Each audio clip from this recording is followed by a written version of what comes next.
যে যেই দলের প্রধান নারীদেরকে নিয়ে যে কুরুচিপূর্ণ মন্তব্য করেছে, যারা বাংলাদেশের স্বাধীনতা চায়নি, যারা দেশের বিরুদ্ধে কাজ করেছে, তারা আজকে বলছে সবার কাছে যে চলো একসাথে বাংলাদেশ গড়ি।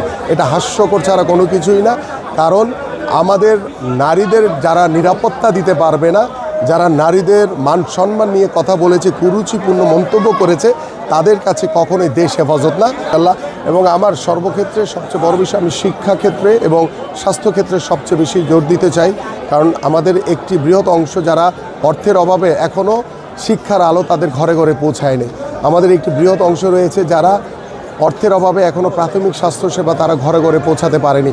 আমি সেই সকল মানুষগুলোর জন্য বিনামূল্যে শিক্ষা ব্যবস্থা এবং বিনামূল্যে স্বাস্থ্যসেবা তাদের ঘরে ঘরে পৌঁছে দিতে চাই।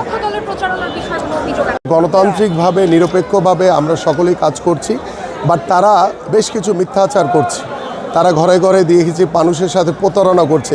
তারা ঘরে ঘরে গিয়ে এনআইডি কার্ড নিয়ে তারা ভোট জালিয়াতি করার চেষ্টা করছে। তারা ঘরে ঘরে গিয়ে বিকাশের নাম্বার নিয়ে তারা বিকাশের টাকা দিয়ে ভোট কেনার চেষ্টা করছে। পাশাপাশি আমি যে কথাটি বলতে চাই যে যেই দলের প্রধান নারীদেরকে নিয়ে যে কুরুচিপূর্ণ মন্তব্য করেছে, যারা বাংলাদেশের স্বাধীনতা চায়নি, যারা দেশের বিরুদ্ধে কাজ করেছে, তারা আজকে বলছে সবার কাছে যে চলো একসাথে বাংলাদেশ গড়ি। এটা হাস্যকর ছাড়া কোনো কিছুই না।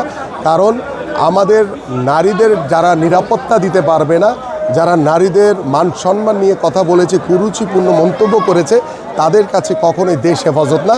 এবং আমি বিশ্বাস করি আগামী 12ই ফেব্রুয়ারি ব্যালটের মাধ্যমেই এই রাজাকারদের বিরুদ্ধে বাংলাদেশের জনগণের যে স্ট্যান্ড সেটা তারা নিবে ইনশাআল্লাহ।